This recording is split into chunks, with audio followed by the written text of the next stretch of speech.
नमस्कार, मी मयुरी आणि आपण पाहत आहात 7 स्टार न्यूज।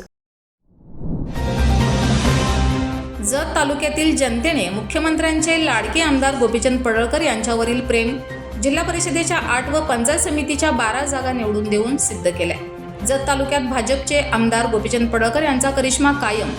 जत तालुक्यात नुकत्याच पार पडलेल्या जिल्हा परिषद व पंचायत समितीच्या निवडणुकीत जनतेने भाजपला भरघोस मतदान करून जिल्हा परिषदेच्या 9 पैकी 8 जागा व पंचायत समितीच्या 18 पैकी 12 जागावर विजय मिळवलाय।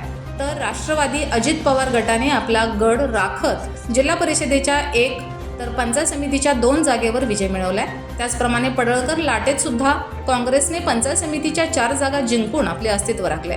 तर शिंदे गटाला जरी विजय मिळवता आला नसला तरी बऱ्याच जागेवर शिंदे गटाच्या उमेदवारांनी कडवी झुंज दिली आहे। नगरपंचायतच्या निवडणुकीपासून शिंदे गटाचा होत असलेला वाढता प्रभाव येणाऱ्या काळात सत्ताधाऱ्यांना विचार करायला लागणारा असे दिसते।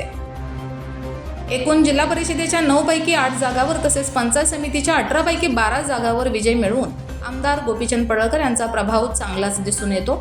सकाळी 10 वाजल्यापासून निवडणूक निर्णय अधिकारी अजय कुमार नष्टे यांच्या मार्गदर्शनाखाली प्रशासकीय भवन समोरील जुन्या धान्य गोडाऊनमध्ये एकूण 27 टेबलवरती दुपारी 4 पर्यंत मतमोजणी पार पडली।